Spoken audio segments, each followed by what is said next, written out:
Assalamualaikum warahmatullahi wabarakatuh. Kita jumpa di pagi subuh ini, cerita-cerita aja. Kawan, kita tahu kan ulama NU namanya Gus Islah. Dia itu bukan hanya mencaci maki Wahabi sana sini.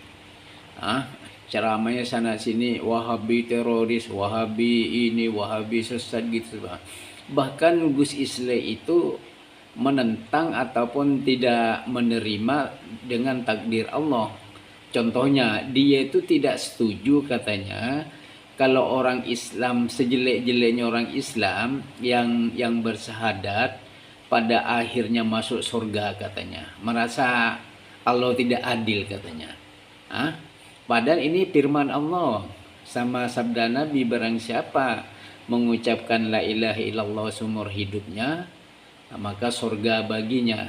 Maksud itu meskipun dia pada awalnya disiksa apakah semua, pada akhirnya kan masuk surga kan gitu kan.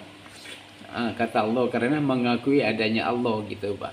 Karena mengakui satu-satunya Allah yang disembah, yaitu Allah yang menciptakan langit dan bumi dan segala isinya kan gitu kan.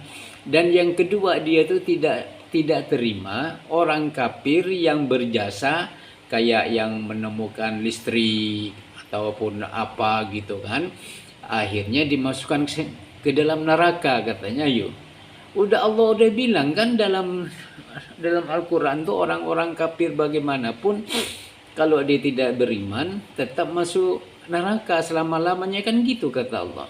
Tapi Gus Islah ini tidak terima. Ulama NU apa ini kayak ini? Bayangkan.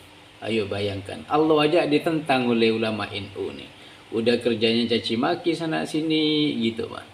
Macam Idrus Romli, itu mengakui itu dalil dari kaum NU di kitab NU,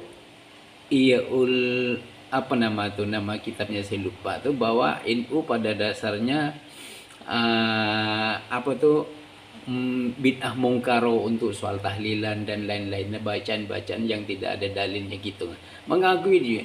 Tapi kata dia lebih banyak orang mengutuknya kalau kita memerangi katanya. Karena ini budaya dan tradisi, kalau tidak dilakukan katanya rakyat masyarakat mengutuknya atau menghinanya kepada orang yang melarangnya katanya. Dia itu takutnya kepada manusia, bukan takut pada Allah. Gitu Pak, untuk mengerjakan hal-hal yang baik yang Allah telah perintahkan, yang Nabi telah beri contoh gitu Pak. Dia itu takutnya hanya tidak dapat follower gitu Pak, tidak dapat jemaahnya kan gitu kan. Jadi tidak ada kegiatan gitu Pak, hanya muter-muter sana sini. Ujung-ujungnya biar dapat followernya, biar dapat pendukungnya, caci maki lah kepada kaum salafi kayak Wahabi, sesatkah apakah, menghina Wahabi termasuk beribadah katanya. Ulama NU kayak apa tuh, orang yang mendekatkan tauhid dengan sunnah-sunnah Nabi, mereka dicaci maki. Sama juga mencaci maki Rasulullah, padahal itu mereka ini ustadz salaf ini itu hanya mengabarkan saja, memberitahu bahwa hadis Nabi ini kayak ini, Nabi ini bilang gini gitu Pak. Bukan mereka buat hadis palsu kayak NU, kaum NU kan amalannya itu kan kebanyakan memakai hadis maudhu tuh. Iya kan, amalan hari-harinya itu. Coba kamu tengoklah hari ini. Kebanyakannya baca-baca kadang-kadang, barang siapa yang berpuasa 1 hari di bulan Rajab, itu hadis maudhu mereka. Paling tidak mereka itu memakai hadis dhaif lah. Kalau hadis sahih itu jarang mereka pakai untuk amalan sunnahnya ya, amalan sunnahnya gitu Pak. Gitu. Dan ada lagi itu yang namanya Ustadz Abdul Somad tuh, untuk menghalalkan tahlilan apa semua dia cari dalil ini dalil itu. Hal-hal mayit pun mereka dijadikan untuk tahlilan katanya.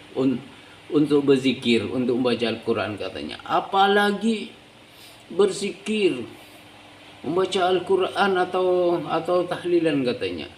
Terus sholat jenazah yang kita lakukan pada orang mati itu sampai tidak pahalanya, bayangkan sampai cari ke sana zalilnya, Pak.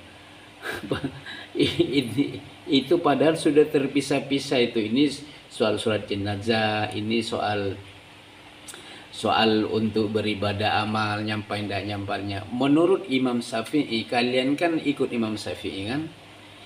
Di dalam kitab nah, Imam Syafi'i ini kan, kalian kan orang NU ini rata-rata ngikuti Imam Syafi'i kan gitu kan? Bahwa membaca Al-Quran dengan zikir itu tidak sampai kepada orang yang meninggal, berdasarkan ayat Al-Najm 38 sampai 39, bahwa manusia ini tidak akan menerima apa-apa kecuali dengan usaha sendirinya gitu, Pak. Kecuali dalam 3 perkara saja, yaitu kata hadis Nabi itu semuanya putus kan hanya 3 perkara saja. Amal jariah, maksudnya sebelum di masa hidupnya mereka itu bersedekah ataupun memberi ke sejenis impak lah gitu, Pak, kepada yayasan, masjid ataupun anak yatim semua gitu, Pak ya. Yang kedua adalah ilmu yang bermanfaat, mereka mengajarkan yang baik, guru-guru apa ustaz-ustaz, kiai-kiai yang mengajarkan ilmu yang baik ya, bukan mengajarkan ilmu tahlilan saja. Bukan mengajarkan ke kuburan, ke alam kuburan itu. Yang kedua anaknya yang soleh, yang mendoakan katanya. Kata Nabi kan yang mendoakan dia, bukan yang membacakan Al-Quran, yang berzikir, bukan. Kata Nabi yang bersedekah untuknya, kan gitu yang sampaikan Nabi. Banyak lagi itu ustadz-ustadz NU yang mencari dalil untuk mengesahkan hal-hal bid'ah itu, Pak. Nabi kan udah bilang itu, riwayat Muslim itu, barang siapa-siapa yang melakukan ibadah ataupun amalan tanpa dalil dariku maka ditolak. Itu riwayat Muslim, kata Nabi lagi, riwayat Bukhari Muslim, barang siapa yang mengada-ngada di dalam urusanku, maksud agama Islam maksudnya ya, maka amalannya ditolak, kan gitu kata Nabi. Jangan mengada-ngadalah, kerjakan yang apa Nabi perintahkan gitu ya. Demikianlah cerita-cerita di pagi ini, memperbaiki dan memperbaiki gitu aja ya. Assalamualaikum warahmatullahi wabarakatuh.